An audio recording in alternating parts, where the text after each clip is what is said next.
1.5 kilo chicken നുറുക്കി വൃത്തിയാക്കിയത്, അതിലേക്ക് വേണ്ട 4 സവാള അരിഞ്ഞത്, ഇഞ്ചി വെളുത്തുള്ളി ചതച്ചത്, പച്ചമുളക്, കറിവേപ്പില, മുളക് പൊടി, മല്ലിപ്പൊടി, മഞ്ഞൾപ്പൊടി, കുരുമുളക്, ഗ്രാമ്പു, കറുകപ്പട്ട, നല്ല ജീരകം, ചെറുനാരങ്ങ.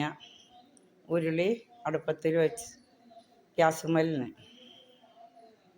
എൻ്റെ സൗണ്ടിന് ചെറിയ വ്യത്യാസം ഉണ്ടാവും, ജലദോഷം പിടിച്ചിട്ടുണ്ട്, ക്ഷമിക്കണം. ഉരുളി ചൂടായി ഇതിന് ശേഷം നല്ലെണ്ണയിലാണ് ഉണ്ടാക്കുന്നത്.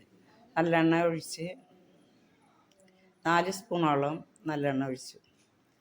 അതിൽ ഇഞ്ചിയും വെളുത്തുള്ളിയും ചതച്ചത്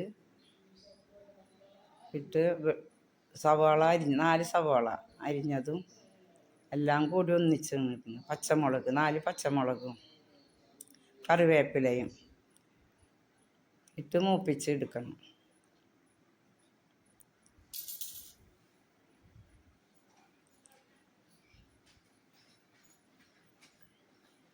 എല്ലാം കൂടി ഇളക്കി നല്ല പോലെ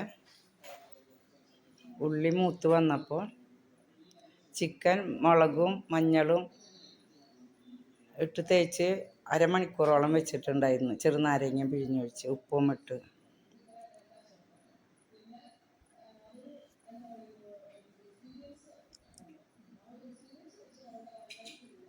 ഉള്ളിയെല്ലാം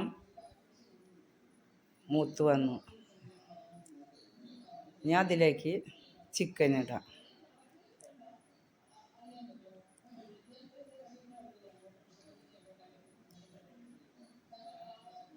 മുളക് പൊടി, മഞ്ഞൾപ്പൊടി, മല്ലിപ്പൊടി എല്ലാം ഒന്ന് ചൂടാക്കിയതിന് ശേഷമാണ് ചിക്കനിലേക്ക് പുരട്ടാൻ വെച്ച ഉപ്പിട്ടു. ചെറുനാരങ്ങയും പിഴിഞ്ഞ് വെച്ച് അരമണിക്കൂറോളം വെച്ച ചിക്കനാണ് ഇപ്പോൾ ഉള്ളി മൂത്ത് വന്നപ്പോൾ അതിലേക്ക് ഇട്ടു.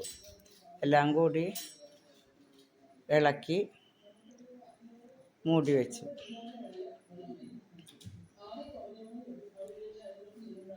മസാലകളൊക്കെ പൊടിച്ചത്, ഗ്രാമ്പു, കുരുമുളക്, നല്ല ജീരകം ഒക്കെ കൂടി പൊടിച്ചത്, കറുകപ്പട്ട എല്ലാം കൂടി നമ്മൾ വീട്ടിൽ തന്നെ പൊടിച്ചതിന് എല്ലാം ചൂടാക്കിയിട്ട്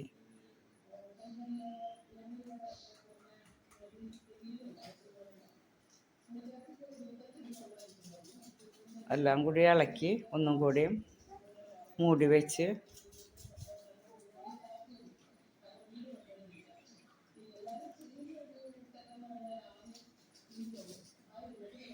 ഒരു തുള്ളി വെള്ളം പോലും ഒഴിച്ചിട്ടില്ല. ചിക്കനിൽ നിന്ന് ഇറങ്ങി വന്ന വെള്ളം മാത്രം ഉണ്ടാവുള്ളൂ ഇതിൽ. വെള്ളം ഉപയോഗിക്കാണ്ടാണ് ഇതിൽ ചിക്കൻ വരട്ടിയെടുക്കുന്നത്. നല്ല ജീരകം കുരുമുളകും, മുളക് പൊടി കുറവേ ഉള്ളൂ, സാധാരണ മുളക് പൊടി. അത് 2-3 സ്പൂൺ മുളക് പൊടി ഇട്ടിട്ടുള്ളൂ. മല്ലിപ്പൊടി, മഞ്ഞൾപ്പൊടി ഒക്കെ ഇട്ടുണ്ട്. ഒക്കെ എല്ലാം ചൂടാക്കിയിട്ടുണ്ട് ഇട്ടത്. ചിക്കനെല്ലാം വെന്ത് വന്നു. കുറച്ച് കറിവേപ്പിലയും കൂടി ഇട്ടു.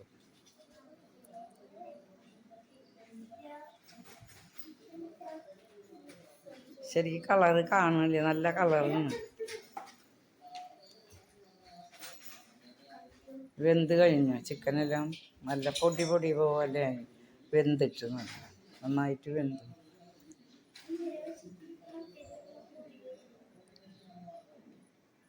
അങ്ങനെ ചിക്കൻ വരട്ടിയത്